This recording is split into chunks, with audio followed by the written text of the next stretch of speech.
Hi everyone, I'm Daniela and welcome back to Black Cat Kitchen. Today I'm going to show you how to make a British breakfast staple, crumpets. I grew up eating crumpets, but I've been told they're hard to find in other places in the world.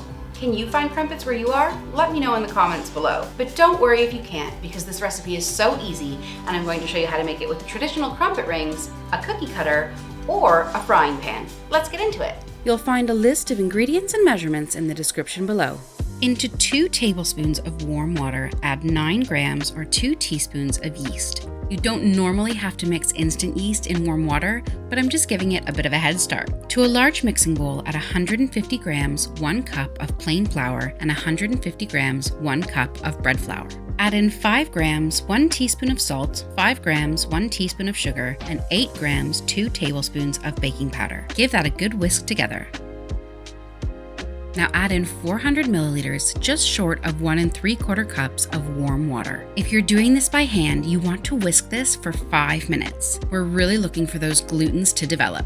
You can also do this with a hand mixer or in a stand mixer, and you won't have to mix it quite as long. It's a great arm workout, that's for sure. Now add in your bubbly yeast and whisk for another 60 seconds. This needs to rest covered for about 30 minutes. This helps to form all of those bubbles in the crumpets. Turn your pan to medium-high. Just before cooking, oil your crumpet rings. I'm using vegetable oil, but you can use butter as well. You'll also want to lightly oil your pan. You'll want to grease the mold every time you put new batter in. You don't want your crumpets sticking. Now scoop in your batter, about 1/4 cup per ring. More than that, and your crumpet may overflow. Your batter should sizzle immediately when you've put it into the pan. To help make sure your crumpets come loose, you can brush a little bit of oil on the inside of the rings once you've put your batter in. These will cook on medium-high for about 1.5 to 2 minutes until those bubbles start to form. Then turn down your heat to medium and allow the bubbles to start popping about another 1.5 minutes. If they're not popping at this point, you can give them a helping hand with your spatula.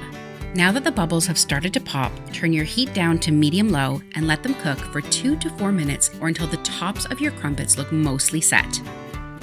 I'm giving my crumpets a little turn just to make sure the heat is evenly distributed, but you only want to do this after the bottoms of the crumpets have set. Remove your crumpet rings and give them a flip. You'll want the tops to cook for about 60 seconds just to give them a little bit of light color. You may have to give your crumpets a helping hand coming out of the rings.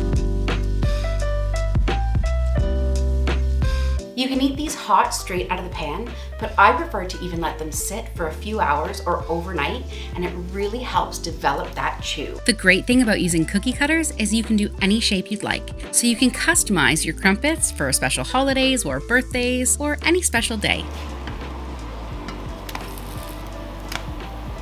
And if you haven't got crumpet molds or cookie cutters, here's a way to do it in a small frying pan. Oil the pan coming up the side slightly. Pour your crumpet batter in on medium-high heat. Let that cook for about 2 to 2.5 minutes. This will take a little bit longer than the smaller crumpets because there's more to get through. Run your spatula along the edge once it starts to set up, just to make sure it's not sticking to the pan. Turn the heat back down to medium and let those bubbles start to pop. After about another 1.5 minutes, turn the heat down to medium-low and let that surface start to cook. Once it's mostly set, you're going to flip it over and let it cook for another 60 to 90 seconds. Cut your pan crumpet into wedges and it's ready to enjoy. Toast your cooled crumpets, slather with butter, and enjoy.